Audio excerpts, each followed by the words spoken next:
Et je tourne cette vidéo à une heure que je ne pensais pas tourner. Un jour, il est 22h03.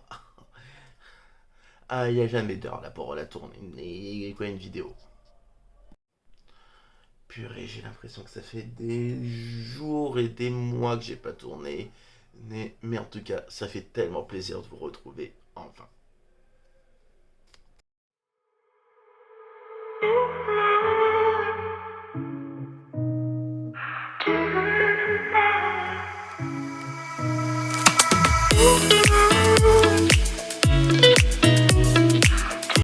Salut, mais Raito, j'espère que vous allez bien. Bien, aujourd'hui, quoi, on se retrouve pour une toute nouvelle vidéo YouTube dans laquelle j'ai décidé de vous parler enfin du camping. Et en effet, j'en ai fait pendant de la très nombreuses années. Et justement, là, je voulais la vous partager en cette période de vacances scolaires, toutes mes astuces pour que votre camping se passe pour le mieux. Je m'y prends peut-être un peu trop tard, mais quoi, j'espère qu'elle va vous plaire. N'hésitez pas quoi, me laisser quoi, un petit pouce bleu quoi, à vous abonner quoi, et c'est parti quoi, on commence tout de suite.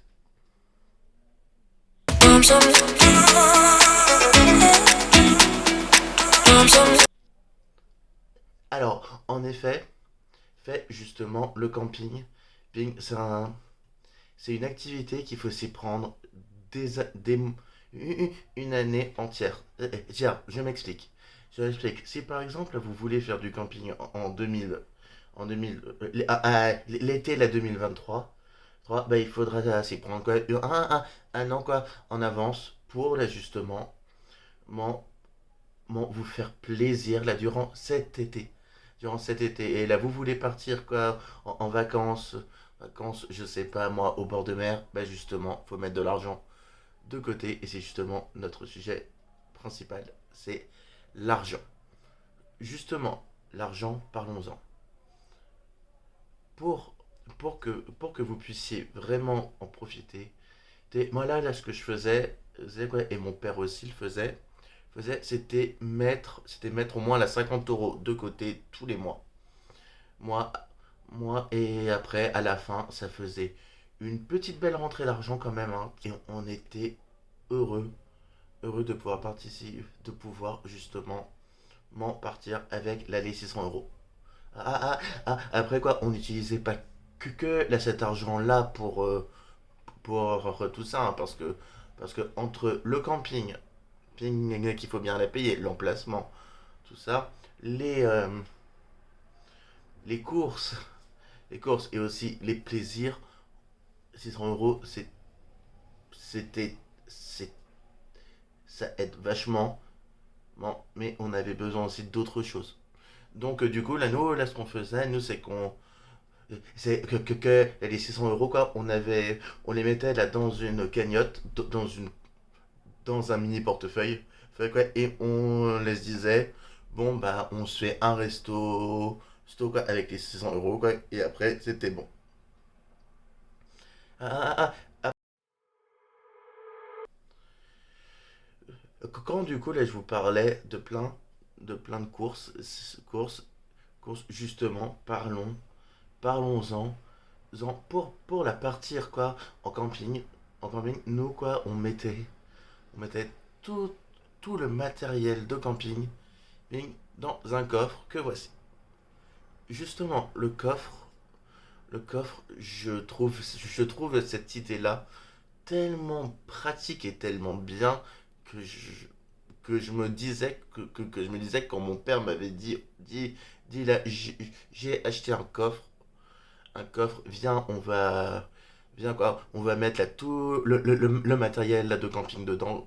Je me disais mais comment on a fait pour partir 2 ans déjà avant là qu'on ait eu le coffre, on est parti 2 ans avant, et je me disais mais c'était un calvaire monstre de tout mettre dedans. Et avec le coffre, c'est tellement plus simple en vrai. Je vous explique dedans qu'est-ce qu'il faut mettre. Dedans, nous, quoi, on mettait là tout ce qui était piquet pour la tente, réchaud à gaz, ustensiles, couverts, assiettes, tasses, verres, tasses, verres, et on mettait aussi, si, là vous savez, les petits tapis là, de pique-nique par terre, terre qui protégeait là, du froid, tout ça. Vous savez ce froid qui tombe par une belle nuit là d'été, une petite rosée du soir. Et puis moi, ça m'avait vraiment extrêmement plu et je voulais pas là que ça s'arrête. Ça s'arrête. Donc du coup quoi, on avait acheté justement ces petits tapis. Puis quoi, on l'installait près de la tente et c'était parfait. Quoi aussi, là, ce qu'on avait. Et aussi, là, ce qu'on prenait, mais ça hors coffre, c'était, roulement de tambour, une glacière. Et pourquoi? Et attention, faut bien choisir la glacière. Puisque n'oubliez pas que la glacière, elle va vous servir dans la voiture là, quand vous partez en vacances, mais également, quand vous serez, serez sur votre emplacement. Nous, quoi, on avait pris ceci comme glacière. C'était une glacière complexe, glacière camping-car, et elle était tellement pratique puisqu'elle pouvait se brancher en secteur en mode quoi, allume-cigare, gaz quoi, et ça fait, et il y avait des trucs là qui se réfrigéraient, c'était super grâce quoi à une hélice, l'hélice là qui quoi, utilisait l'air ambiance pour là, justement créer un courant d'air froid dans justement la partie réfrigérée. Et on avait aussi et quoi, elle pouvait quoi, également aussi se brancher en prise et c'était juste mais elle faisait aucun bruit le soir, elle faisait aucun bruit, c'était nickel, c'était juste parfait. Après, en parlant de matériel, il y a quoi, on avait aussi ce ce type de matelas. C'était assez marrant. C'était assez marrant de nous voir pomper pour avoir pour le gonfler. On en a vécu des choses. Comme par exemple se retrouver à pomper, à gonfler un matelas à, à, à littéralement 18 heures, à 18 heures en plein heure, à 19 heures en plein heure d'apéro, et de se rendre compte que on avait pris des matelas troués. Ah, c'était bien. Ah, c'était bien. Mais pas deux fois, s'il vous plaît. Pas deux fois. C'était assez désagréable le matin levé. C'était assez ça. C'était. C'était pas désagréable, c'était. Si, si. Si, si, là, c'était justement désagréable. Je peux vous assurer qu'on en a passé du temps allongé par terre. Et aussi, là, ce qu'on avait toujours, c'était un spray. Un spray qu'on imbibait la tente deux fois dans le mois qu'on partait en vacances. En vacances en camping. En camping, c'était le genre de spray qu'on avait quoi, acheté dans une. Chez. Dans le supermarché près de chez nous, et qui permettait là justement d'imperméabiliser la tente. La tente là pour éviter là, qu'il y ait des gouttes de pluie qui tombent dessus, qui tombent dans le compartiment chambre de la tente. Et justement, en parlant de la tente, nous quoi, je vais vous le donner en mille, nous quoi, on utilisait une tente 3 places de type Quechua, comme ça. C'était assez bien, c'était assez bien. C'était même, c'était même plus qu'assez bien. C'était juste nickel, parfait. Parfait. Je me disais que franchement, je pouvais pas rêver mieux comme tante parce qu'elle était juste nickel. Et ça me fait remonter tellement de souvenirs là quand je vous parle quoi, actuellement que ça a été. Je pouvais pas rêver mieux. Je trouve que personnellement pour moi c'était une de mes meilleures. C'était mes meilleures années de vacances de ma vie. Et après, je vais vous donner ma toute dernière astuce et celle-là. Et celle-là, c'est peut-être la plus importante.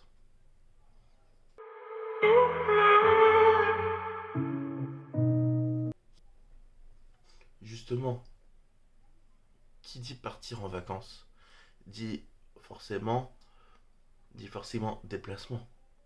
Donc ce qui veut dire prévoir des frais sur la voiture. Qui dit prévoir des frais dit argent, forcément. Et comme je vous l'ai là, ce qu'on faisait, c'était qu'on prévoyait tout, tous les déplacements. Si on partait le 14, si on partait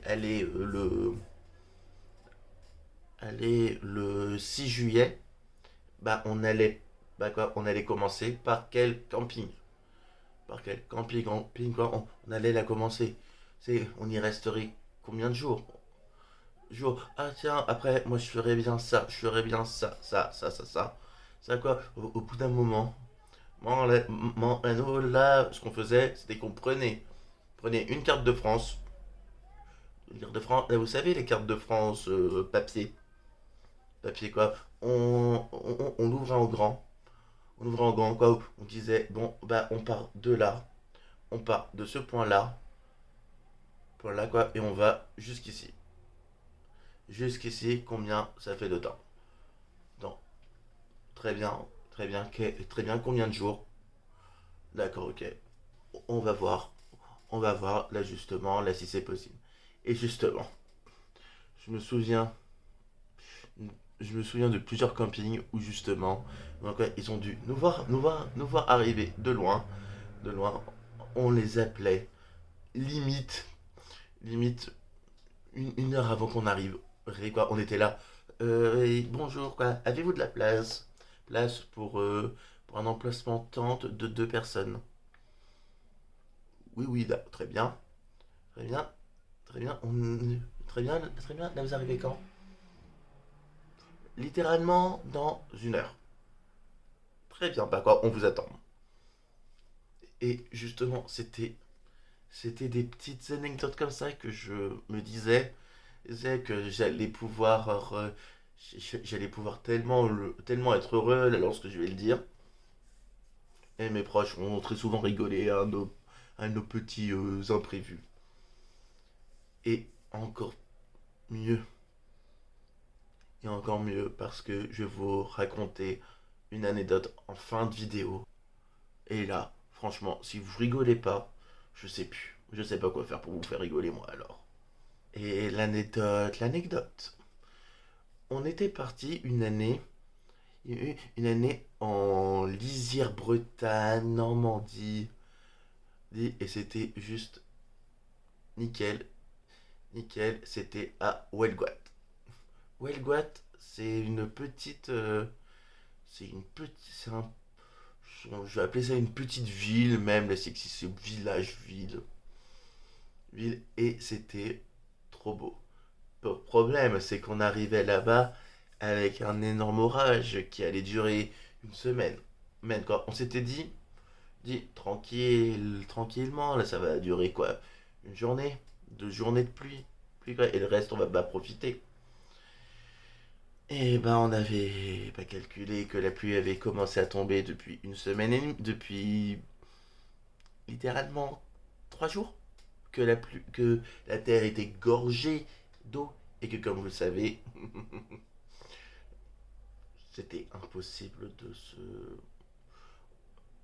Donc on arrive avec la pluie. Avec la pluie, on voulait absolument monter la tente. Donc on décide de la monter avec nos kawetsu sur nous, avec des bourrasques de vent, la pluie qui n'arrêtait pas de tomber. Et on décide de planter les piquets, hein.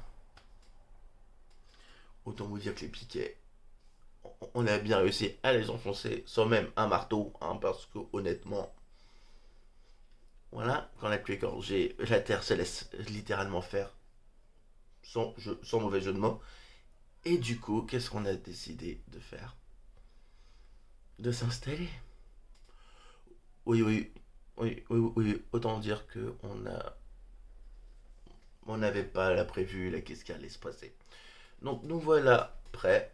Prêts. On a réussi à tout monter tranquillement. On a nos sacs de couchage, nos matelas gonflables et on est prêt. On est prêt. Prêt et on voulait aller manger dehors pour fêter justement l'arrivée à Wellgoat. Et du coup, on décide d'aller manger dehors. Au retour, qu'est-ce qu'on décide? Au retour, Au retour, justement, il est 21h, 22h. On a décidé d'en profiter au max, oui. Et justement, bon quoi, au retour, on n'arrivait plus à localiser la tente. Et là, vous allez me dire, d'accord, ok, avec le noir, c'est normal. Ouais, petit problème, c'est que la tente, quoi, on l'avait placée au maximum au milieu de l'emplacement. On l'avait pas placée au fond. Et au fond, il y avait quoi? Je vous donne en mine. Une rivière. Une rivière qui était en train de déborder. Mais de déborder. De déborder, mais quoi, heureusement, heureusement, le camping était au-dessus du niveau de l'eau, voire même le triple. L'eau, quoi, le cru de la rivière quoi, arrivait à là, quoi, et l'emplacement, les emplacements étaient à là. Étaient à là. Donc, donc ouais, honnêtement, on risquait rien. Rien quoi, avec une petite barrière, c'était tranquille. Ouais, on n'avait pas du tout calculé que c'était limite, mais très limite, de passer par-dessus bord. La tente, la tente pendant qu'on mangeait, quoi, il y avait eu des bourrasques de vent. Les piquets, ils ont pas supporté les bourrasques de vent avec la terre qui avait qui était dégorgée d'eau. Donc on va dire que la tente a fait un tour sur elle-même. Mais quoi, heureusement quand même qu'il y avait notre bonne vieille glacière avec quand même des... Déjà, son poids à la glacière, elle était dure. Était dure. Mais alors, en plus, on avait décidé de mettre des bouteilles d'eau pour quand même, histoire un peu de se rafraîchir un peu. Et du coup, on avait mis ça dedans. On avait mis ça dans la glacière et c'était juste parfait. Mais, ça n'arrête pas là. Ça ne s'arrête pas là. On a totalement décidé. On a passé bien 20 minutes à essayer de trouver la voiture, à essayer de trouver la tente. Et justement, j'essaie de mettre le flash de mon téléphone. Et justement, je vois une petite ombre au fond qui ressemble être avec un emplacement de tente. Je me dis, papa, c'est peut-être notre tente. Et ben justement, c'était la nôtre. Et là, à ce moment, vous êtes en train de vous dire, mais je ne comprends pas comment elle a pu passer à côté. Comment, comment justement on a fait pour réussir à s'endormir? Eh bah, on a essayé tant bien que mal de la replanter avec deux trois piquets de secours en plus et en plus et en plus et en plus et on a décidé à la fin de à la fin c'était tout propre, tout les nickel à l'intérieur. Et quoi, on a décidé d'aller dormir et justement le lendemain on a décidé de se carapater vice versa très vite pour que du coup parce que c'était assez affolant cette situation-là. J'avais à peine 12 ans. J'avais à peine 12 ans. Donc autant dire que j'étais quelqu'un d'assez flippé quand j'étais petit. Et là, la moi là qui retrouvait plus ma tante, littéralement, j'étais au bout du rouleau. Sur ce, j'espère que cette vidéo là vous aura plu. Là, si vous voulez d'autres idées de vidéos, allez me suivre. Suivre. C'est quoi, là sur ce, je vous dis quoi, à la semaine prochaine pour une toute nouvelle vidéo YouTube. Je vous fais de gros bisous. Ciao.